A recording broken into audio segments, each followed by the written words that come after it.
In the Magistrates Court of Mahikeng for the District of Makamudiri Mulema, held at Mabatu, case number B210 of 2026 in the matter between the state and Sinchu Moses Mushweu. This is the judgment for the application of the media coverage to have the face of the accused shown after previously an order was granted as per the agreement between the parties that proceedings may be televised or broadcast without showing the face of the accused. Application is by Awutlwile Dikgang, represented by Achiba Baile, and the said application was made based on the fact that while the court had given a condition that the proceedings may be televised or broadcast without or with a condition that the accused face not to be shown, the accused conducted interviews with several media houses detailing the merits of the case. By engaging in those media interviews, he revealed his identity. Further, that he said the said interviews were on different social media platforms, including Facebook. The defense opposed the application, citing grievous prejudice to be suffered by the accused directly, his family members, and children. It is worth noting that the defense did not dispute that the accused conducted interviews with a particular media house named Awutlwile Dikgang after an order was granted, according to them, on the 6th of July 2026. However, the defense submitted that the accused consented to the said interview under the impression that it is just a voice and not a show-face image interview. The criminal proceedings are conducted in an open court, and the name of the accused has been revealed. The court had granted an order with a condition as it was requested by the accused, but when he made media interviews, he did not seek the protection of the court. In my opinion, the submissions are made in vacuum and speculation. The court also has the duty to listen to all parties involved in the application for the media coverage and grant an order after considering all that is presented before it. Having considered all the submissions, the following order is granted. 1. Awutlwile Dikgang Media House, represented by Achiba Baile, shall be entitled to attend court proceedings, televise or broadcast such court proceedings. 2. The broadcast may include court activities for about 5 minutes before the commencement of the court on the days the case is on the roll and during the adjournment of the case for the day. 3. Take still photographs/video footage during court proceedings, including showing the face of the accused. Ke shwebileng go eta molomo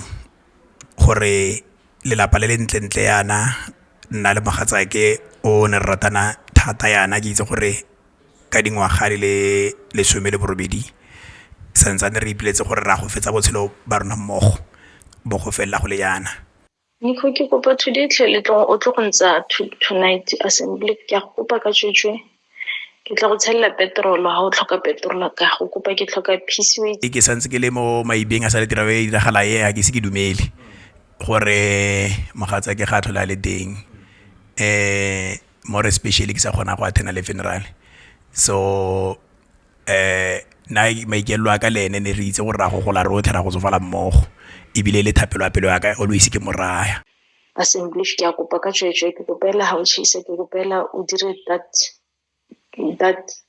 plan ya gore o tlo go ntse ke tlo go tshella petrol ha ile gore ha ona petrol ke a go kopa ka tshwetshwe for my safety. Bone bo Nicole Rose bo buti ba gagwe ha re utlwa go ne go na le moatla ba re a re o tswallwa mo tlung ga dumelwe go ra tsamaye freely le ha ile sekolong re o tla ema kontle and then a tsamaye le ene ha khone go a go gope mo ke teng mo ke kieletswe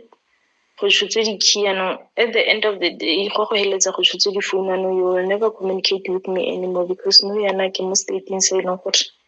I've tried. Masego na sa khone go dira sepe se o na sa khone go tla mo go rona Masego ke nnaela mo unit 15 mare ana ka ska Masego a khona gore a ye go nna le nosi ene re na go tsotso tlhebele gore ona le mmoso so se o se re imela re sa khone gore re relate le ngwana rona ya ka ne re relate le ene ha re ne re mo godisa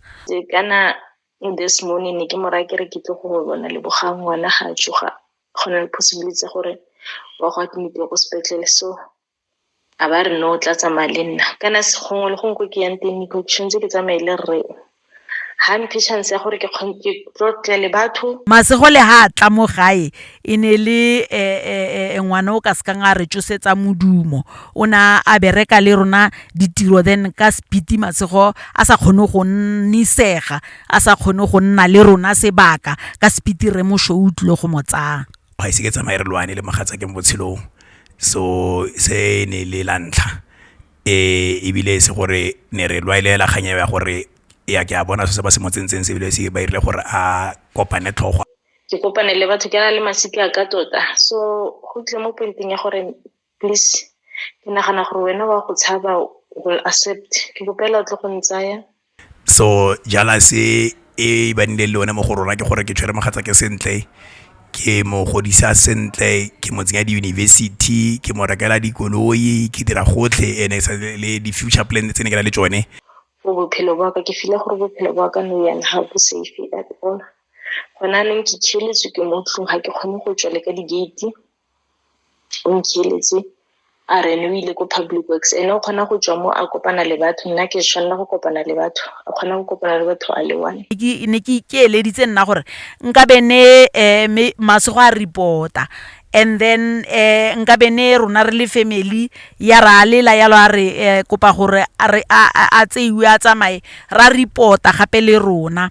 and always nna ke motho ke ko tlase o ke lotologang ha ke bua ke le ka gore re agisane mme gantsi mmaka ga ene le motho o le gore o tlallana ka bona go bile wa actor. So ke fila gore ke mo Nico ha ke kgone go dira next ha gona sepe se change o tla re ke tswa le file ke jwetse file ya ko selo ya therapy ke mmolela gore ke tlhoka thuso re tlhoka thuso ka itswala then ke go gape still antse ha ke tshwantse ke tsamaye ga ke kopana le motho o ha ke tse ke ma motho o tinge kopana le ene so ke kopa simple ke kopela ke go ntsa tonight. nka bene nako eo ga bulwa gape protection order gore at least a sireletsege tota nna ne ke leitsela gore nka bono ga involviwa molao ha ne re tsene re le bagolo gongwe nka bene ra kgona gore re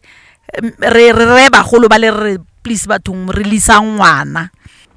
Go na le ba profeta ba ka nang bararo ba ke discover le mo go ne ke le ka go checka kwa le kwa ke batla le ga mogatsa ke thuso ba ne ba tlhalosa gore go le ka ulengwe le letsene mo botshelong jwa gagwe mme hela motho ga se gore wa morata o lebeletsela go jala sa ditswelo pele ya rona le ene mme ya nngwe mo direla ka ditlhare tsa bo Malawi bo Lesotho gore a kgone go motsa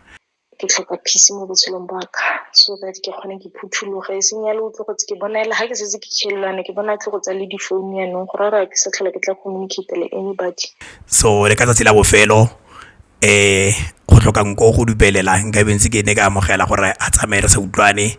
ka nna tota ne re dumalane gore wa gae ke mo release for 6 days to go home and relax with the children le mmangwana gagwe. So please do something about it please ke a kopa. Ba mare ke gore ha ke metsa ga ise ke betse mosadi wa ka bile ne ke skitla ke mmolaya ga nka ke ka bola mogatsa ke le gompieno santse ke bua ke ga ke bola mogatsa ke ebile ha ke se ke ne le maikelo a go ira so ebile nka ke ba tsama ke ira so se sentseng jalo go le botlhoko tata le no yana ke dumele gore Masego tsamele ka tsela tsameleng ka yona na sa deserve go shwa like that ona sa deserve le sho leo.